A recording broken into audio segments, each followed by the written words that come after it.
তো চলো, আগের ভিডিওতে আমি লাস্ট শেয়ার করেছিলাম রাজবাড়ির ভিডিও। তো আজ ঢুকছি চকের পাড়া আদিমাকে দর্শন করতে। তো এবারের ওদের লুকটা বেশ অন্য ধরনের করেছে, বেশ পছন্দ হয়েছে আমার। কিন্তু আগের বছরই দর্জিপাড়ায় কিন্তু সেম প্যান্ডেল করেছিল।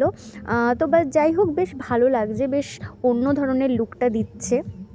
কৃষ্ণনগরে এত পুজোর মধ্যে কিছু স্পেসিফিক পুজো কিন্তু আমি দেখি, আর তার মধ্যে রয়েছে চকের পাড়া বারোয়ারি পুজো। আর এখানে খুব সুন্দর মেসেজ দিচ্ছে, একটু শোনো মেসেজটা। জলের বহমানতা নষ্ট করে দিচ্ছে প্লাস্টিক জাতীয় ব্যাগ এবং অন্যান্য জিনিস। বৃক্ষচ্ছেদন তাপমাত্রা বাড়িয়ে চলেছে পৃথিবী জুড়ে, অথচ এমন তো হাওয়া কেমিক্যাল সার ক্ষতি করছে জমির উর্বরতা শক্তি। বৃক্ষচ্ছেদন তাপমাত্রা বাড়িয়ে চলেছে পৃথিবী জুড়ে, মেরু অঞ্চলের সঞ্চিত বরফেরও রেহাই নেই এই উষ্ণায়নে। ঝড়, বন্যা, ভূমিকম্প মানুষের কাছে অভিশাপ হয়ে দাঁড়িয়েছে। আমাদের স্বপ্ন ফিরে আসুক সেই স্মরণ। আমাদের পৃথিবী কিন্তু ধীরে ধীরে ধ্বংসর মুখে পড়ছে, আর সেই ধ্বংসের হাত থেকে পৃথিবীকে রক্ষা করতে কিন্তু আমাদেরকেই সতর্ক হতে হবে।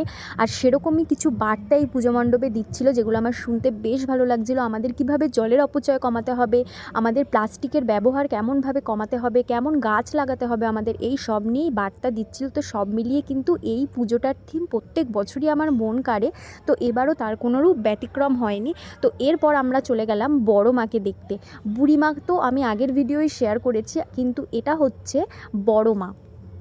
চকের পাড়া পুজো মণ্ডপ থেকে বেরিয়ে কিছুটা হাঁটার পরই এই তাঁতিপাড়া বড় মারকে দেখতে আমরা চলে আসি। আর এখান থেকে বেরিয়ে চলে এসেছি রেনবো ক্লাবে। এই পুজোটাও আমি প্রত্যেক বছর দেখি, এখানের প্রত্যেক বছরই বিশেষ আকর্ষণ থাকে। এবারেও তার কোনোরূপ ব্যতিক্রম হয়নি। বেশ সুন্দর লাইটস আর ডিজে লাইটসের এফেক্ট ছিল, খুব ভালো লেগেছিল। তো তোমরাও দেখে নাও, কি অসাধারণ লাগছে। আর যেহেতু রাত হয়ে গেছিলো, সেই কারণের জন্য এই এফেক্টসগুলো কিন্তু আরও বেশি চোখে লাগছিল। দিনের বেলা হলে হয়তো এই প্যান্ডেলটা ঠিক কেমন হয়েছে আমরা ঠিক বুঝতে পারতাম না। এছাড়াও আমরা বেশ কিছু পুজো কিন্তু কৃষ্ণনগরে দেখি, কিন্তু এবার সেইগুলো কিছুই দেখা হয়নি। শারীরিক অসুস্থতার কারণে আমাদের তাড়াতাড়ি চলে আসতে হয়েছিল। যতটুকু পেরেছি তোমাদের সাথে শেয়ার করেছি। আরও কিছু ভিডিও আমার তোলা হয়নি, বিকজ ফোনে চার্জ শেষ হয়ে গেছিলো। তো তোমরা দেখতে থাকো।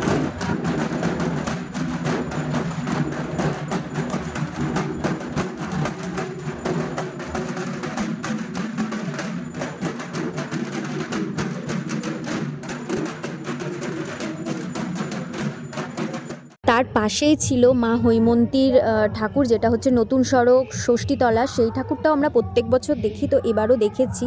আর তারপর আর পারছিলাম না, আমরা বাড়ির পথে রওনা দিয়েছিলাম। তো যেতে যেতেই বেশ কিছু ঠাকুর দেখেছি, যেগুলো আমার ক্লিপিংস নেওয়া হয়নি, বিকজ ফোনে চার্জ একদমই ছিল না।